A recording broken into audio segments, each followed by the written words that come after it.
What's up, guys? Today I'm going to work on my 2001 Honda CRV. I've had the truck for a little over 13 months now, and my low gas light has never worked, so today I'm going to try to diagnose and fix it. And I'm also going to replace my sending unit and the fuel pump.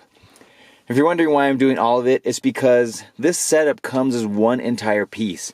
It has the sending unit on here, plus the fuel pump and already the fuel pump strainer, and it comes pre-assembled. You basically have to just remove it from your old gas tank, then drop the new one in and plug it in. Very, very simple install. This is the Bosch kit. It's part number 67904, and you get these for about $60. It even comes with the O-ring gasket to apply underneath the cover of the fuel pump and sending unit.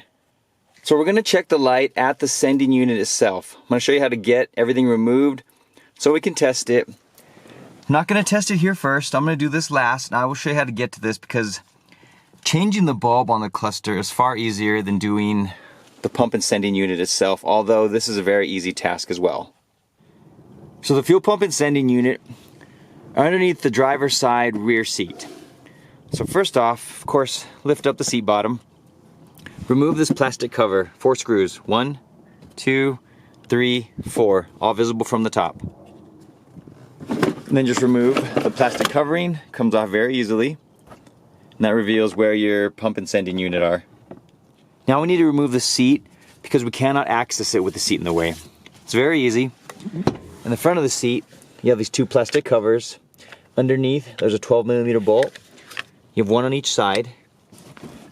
And then underneath, right here is a 12mm nut. And the last 12mm bolt is right here in the corner.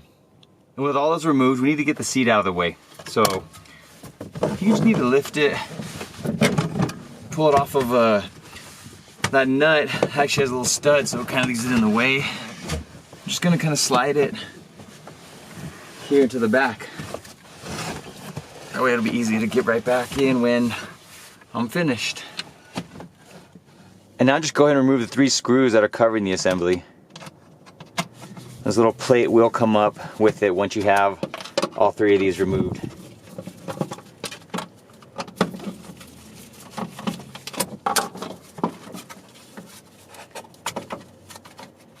Now I want to get to this little group of wiring.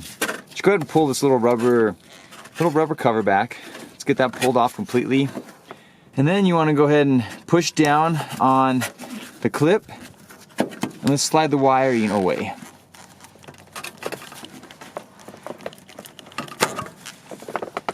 We need to get to this connector unit right here.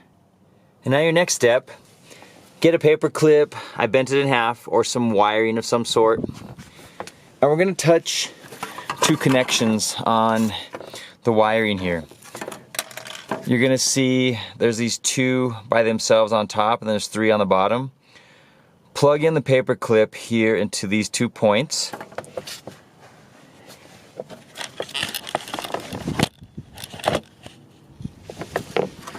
I'm just going to set it down real quick.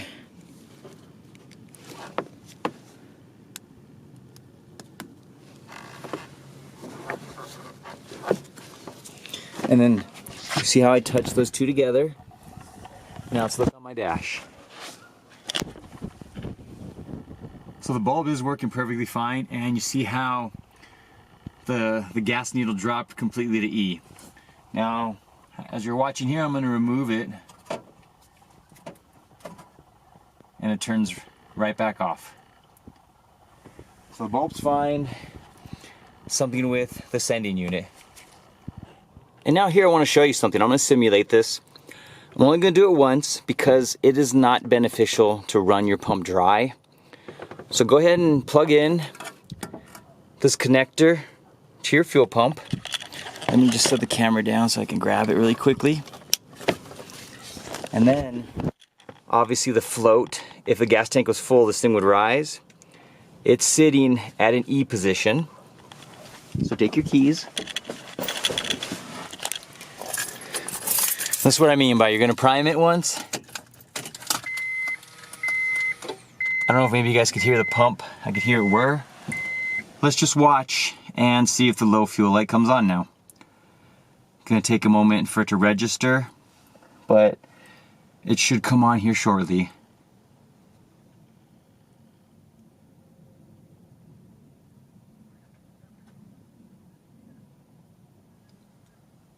And there it is. Took what, maybe 10-15 seconds? So obviously I was able to diagnose why mine wasn't working. It's not the bulb. So we're gonna go ahead and disconnect it now, and let's get the old fuel pump removed. Since we have that wire disconnected, we need to remove this group of wiring from, it's attached to the top of the pump housing. Now this clip, it's hard to see in here, but there's a little push pin on it. You need to push it in and slide it to the left. Okay, let me show you. Just slide a flathead in there, push on the clip, and then push it away. And it'll come loose, the wiring of that little mounting bracket there. And before starting any of this work, guys, go ahead and remove your gas cap just to try to help remove any excessive pressure. Next, we're going to remove both hoses. This one is just a clip. I'm going to slide that one away. This other one, you have to push down on it, and then we can kind of pull. But then there's a clip on this side. Lift up there.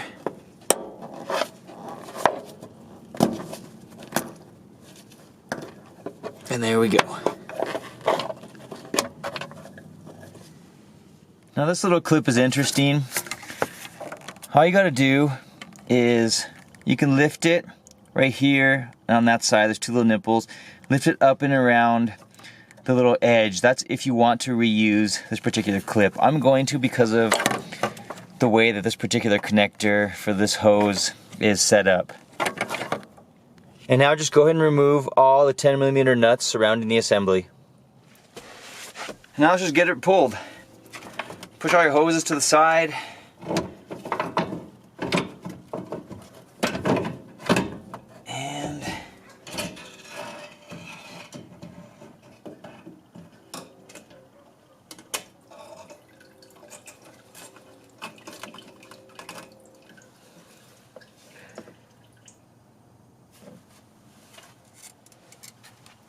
And here's a look at the new one and the old one side by side. It looks like this one had been replaced at some point in time. It says Import Direct OE replacement parts on it. It has a USA stamp. When that was done, I have no idea. When I bought my CRV, it had 221,000 miles on it. It has 230 now. And I just want to go about doing some general maintenance on it for peace of mind and reliability. I daily drive my CRV, and I didn't want to have the pump give out on me somewhere and just create additional work, especially considering it's really not that difficult to go in there and replace this. So let's go ahead and put it back in, button everything up in the reverse of removal, and we're going to move on to the gauge cluster. I'm going to show you how to check that light bulb real quick and how to get the gauge cluster pulled. So here at the gauge cluster, it's very easy. First off, remove the two screws that are holding the cluster to the dash. Well, the gauge cluster cover. You have one here and one right there. And then on the bottom, just go ahead and grab it. You're gonna pull it forward, and then you can kind of work it out. On the bottom here, as you see in these two little slots, there's two little pressure clips. So once you pull that, you'll be able to remove it.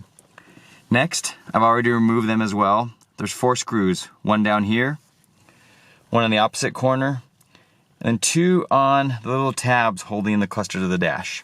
Remove all 4 of those, and then you can just pull the cluster out. You don't need to disconnect any wiring to even check for this bulb.